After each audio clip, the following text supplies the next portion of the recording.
Hello' বন্ধু বান্ধৱীসকল, বহুত দিনৰ মূৰত আকৌ আজি আহিছোঁ দেই আপোনালোকৰ মাজত এটা নতুন ভিডিঅ' লৈ। নিজে চাই ভাল পাব বুলি আশা কৰিছোঁ। একেদিন দিব পৰা নাছিলোঁ কাৰণ বহুত কামত ব্যস্ত হৈ পৰিছোঁ। পথাৰৰ কাম এইবিলাক ধান দাবলৈ পূৰা হৈ গ'ল, অভাৰ হৈ গৈছে।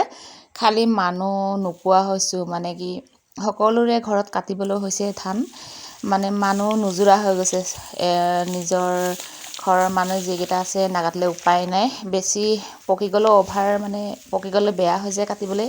এয়া গয়া ধান আৰু মাজতে বতাহ দিছিলে, কেনেকুৱা পৰি গৈছে আকৌ আমাৰ ধান। গোটা কাটাত আয়নি দিয়ে আৰু হাজিৰা মানুহ বিচাৰিলেও নাপায়, নিজেই নাকাটিলে উপায়ো নাই। এইকেইদিন ধান কাটি আৰু ক'বই নালাগে, ভাগৰি পৰিছোঁ। মা আৰু ময়ে কাটি আছোঁ, মানুহ নোপোৱাৰ দুখত। সকলোৰে ঘৰত মানুহ পোৱা নাই কিন্তু দেই, সকলোৰে এজন দুজন সেনেকুৱাই কাটি আছে। কাটিবই লাগিব, শেষ কৰিবই লাগিব, নহয়নে? নহ'লে কি খাম বাৰু? এতিয়াই যদি কাটি কৰি মাৰি যদি জমাই নলওঁ, খাবলৈতো নেপাম। আৰু কষ্ট কৰিলেহে খাবলৈ পাম। সকলোৰে বাৰু এইটো সময়ত বহুত কষ্ট হয় ন, ধান পকাৰ সময়ত আৰু ৰোৱাৰ সময়ত মানুহ টানাটানি হয়। এইবাৰ ধান খেতি সকলোৰে ভাল হৈছে, বেয়া হোৱা নাই। সকলোৰে ভাল হৈছে, বহুত ভাল লাগিছে মনটো আমাৰ ধান খেতিৰ ওপৰতে। ধান খেতি যদি বেয়া হয়, মনো বেয়া হয়। আমাৰ অন্য বেলেগ খেতি নাই, ধান খেতিৰ ওপৰতে আমাৰ নিৰ্ভৰ কৰোঁ। ধান খেতি যদি বেয়া হয়, মনে বেয়া হৈ থাকে। 2-3 বছৰতে মাজতে বেয়াই হ'ল, এইবাৰ কিন্তু বহুত ভাল হৈছে বুলি ক'ব লাগিব। খালি কি হ'ল, মাজতে 2-এজাক অলপ বতাহ দিলে, সেই বতাহত বহুত ধান পৰিলে। গজালি ওলাই গৈছে। বেগেতে নাকাটিলে নহয়, বহুত গজালি ওলাই গৈছে। পিছত ভাতটো খাবলৈ বেয়া লাগিব আৰু মুঠি শুকাবও লাগিব, কষ্ট হয় ন। সেইকাৰণে এনেকুৱাই কাটিছোঁ আৰু। মানুহ চানুহ নাই, অকলে। মাও এতিয়া ঘৰত গৈছে, মই অকলে কাটি আছোঁ। তাৰপিছত ভাবিছোঁ অলপমান ভিডিঅ' এটা বনাওঁ আৰু আপোনালোকৰ মাজত দি দিওঁ। এইকেইদিন কামৰ ভিডিঅ' বনাবলৈও পৰা নাই। আৰু এবাৰ কৈছিলোঁ আপোনালোকক, আমাৰ মোৰ মোবাইলটো অলপ বেয়া হৈছে, ভিডিঅ' কৰিবলৈও পৰা নাই। নতুন মোবাইলো ল'ব পৰা নাই, পইচা নাই ন। এইটো সময়ত বহুত পইচা টানাটানি হয়।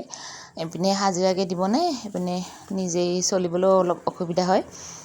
পিছত ল'ম বুলি ভাবি আছোঁ, কিন্তু পৰা নাই। আৰু কামতে এইকেইদিন ব্যস্ত, এইবিলাক মন দিবলৈ বাৰু সময় হোৱা নাই। আৰু আমাৰ ঘৰত মানুহ নাই বাবে ইহঁতকো পথাৰতে লৈ আহিছোঁ। আমনি লাগিছে দেহা, আমনি লাগিছে। গৰমত পথাৰ থাকিবলৈ টান পাইছে, খেলিবলৈ অহল বহল জাগাটো পোৱা নাই। ঘৰৰ দৰে পথাৰনো ক'ত হ'ব, ঠেক জাগা। মাহঁত কাটি আছে। তাৰপিছত ধান কাটি আহিলোঁ পথাৰৰ পৰা, পূৰা ৰ'দ দিছে, ইমানেই গৰম হৈছে এইকেইদিন ক'বই নালাগে। চাওকচোন কেনেকুৱা ৰ'দ দিছে। আৰু এইকেইদিন চেহেৰা বেয়া হৈ গৈছে, ক'লা হৈ গৈছোঁ। আপোনালোকে লাজ নিদিব দেই, ক'লা হৈছে। আমি চেহেৰাটো নলওঁ, আমি কামতহে ব্যস্ত আৰু কামৰে মানুহ। চেহেৰা কেনেকুৱা হৈ গৈছে, ক'লা হৈ গৈছে। ইমান যত্নও কৰিব পৰা নাই। চেহেৰাই নোখোৱাই ন, মেইন হ'ল আমাৰ কামহে। আমি কামহে ডাঙৰ কৰোঁ, কি চেহেৰা নহয় দেই। মাজে মাজে চেহেৰাও বাৰু অলপ যত্ন ল'ব লাগে, অকল কাম নহয় ন।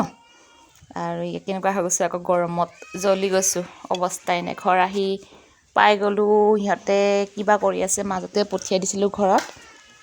ককাই ভাইকত আছে, বহি আছে। দুটাও বহি আছে, টেঙা লৈ লৈছে হাতত। কি টেঙা? টেঙা